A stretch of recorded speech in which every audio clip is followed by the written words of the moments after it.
So in this video I want to talk about some rules of probability. And a lot of these things I think you have a sense of already, but I just want to put some examples to them. Okay?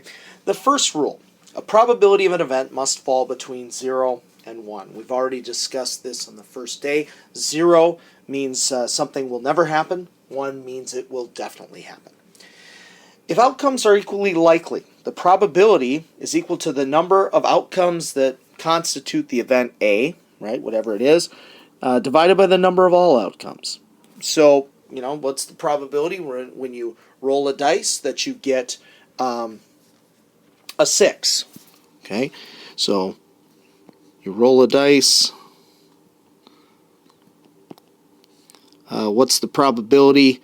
It's a 6. Well, all sides being equally likely, there is one outcome that's a 6 out of 6 possible outcomes. Okay? The probability of a sample space is 1.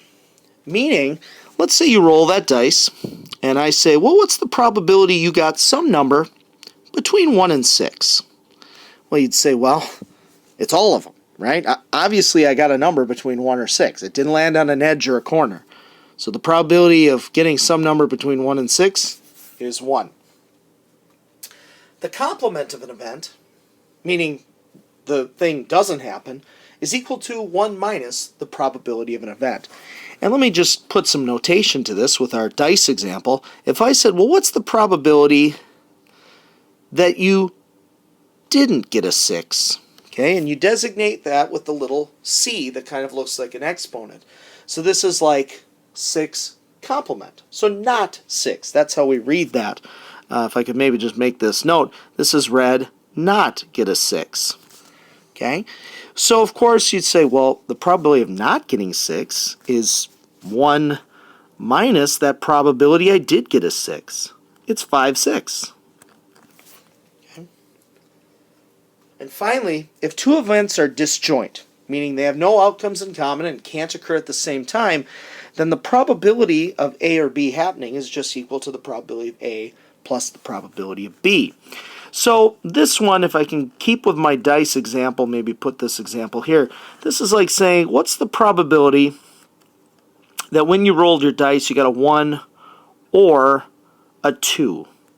And you'd say, well, the probability of a 1 is 1/6, and the probability of 2 is 1/6, so it's 2/6, or 1/3. And the reason we can do that is because these two events are disjoint. You can't roll a dice and get a 1 and a 2 on one roll of the dice. So these things are considered disjoint. Sometimes you'll also see them referred to as mutually exclusive. Okay, that's another way to say kind of the same thing here. I'm not going to have room to write that. I'll just write mutually. Well, mutually exclusive, maybe like this. That just means they can't occur at the same time. And we're going to come back to why that's so important. So, you pick a card from a deck. You've got a standard deck of cards with 52 cards, and you reach in and you pull out one. Okay? So if you know your deck of cards, you know that each one there are 4 of each kind of card. There are 4 2s, 4 3s, 4 4s, because there are 4 suits. 13 cards in each suit. Okay? So, what's the probability you pull out a queen? Well, there are 4 queens, so the probability is 4 out of 52, or 1/13.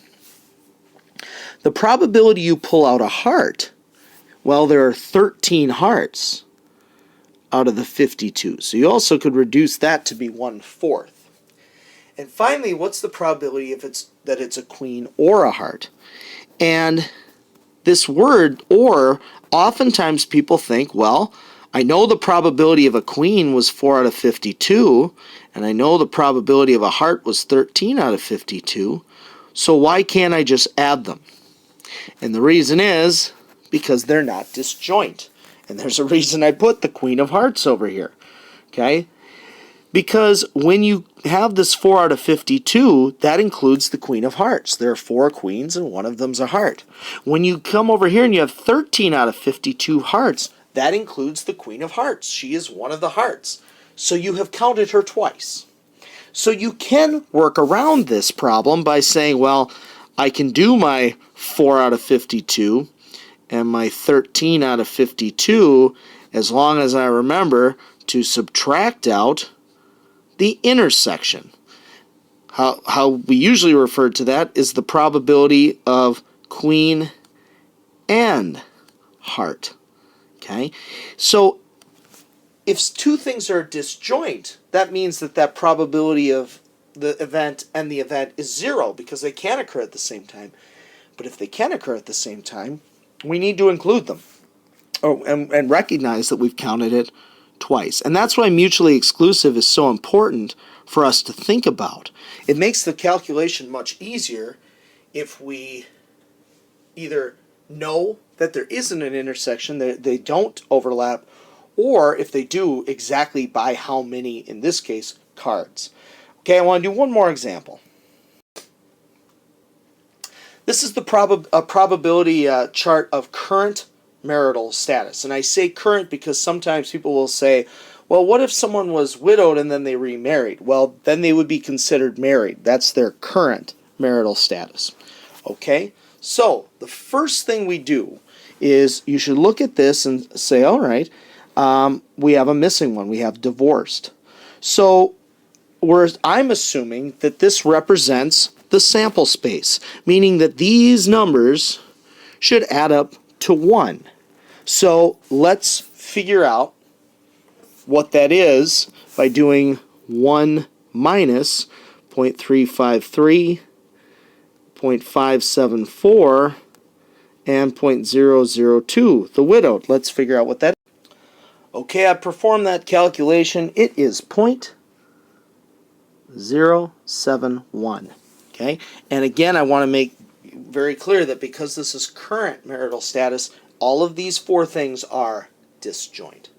So the first question here says, what's the probability they're not married? I think the easiest way to calculate this, there are a couple ways. You could say, well, these aren't married, these aren't currently married, and these aren't currently married. Add them up. Or we could use that kind of complement rule and say, well, if I just do 1 minus the people that are married, the proportion that are married, I'll get the answer. Okay, I'm not even going to calculate it. I'm just going to leave it with the work. The probability that they have been married or are married, again, you could say, well, have been married could be widowed or divorced, and are currently married, I could add that. Or you could say that is the complement of the people that have never been married. So 1 minus 0.353. Never married or divorced. Okay, so those are disjoint, so we can add them up. And finally, the probability that they're widowed or divorced, once again, they are disjoint, so we can add them up. Okay, so again, make use of those rules of probability, right? The complement one is very nice. It can save you from adding a lot of things up. And make sure when you're reading a problem that if you recognize that it is disjoint, or if it's not, do you have some way to figure out what that overlap is? Like in the previous example, we knew it was only 1 card. Okay?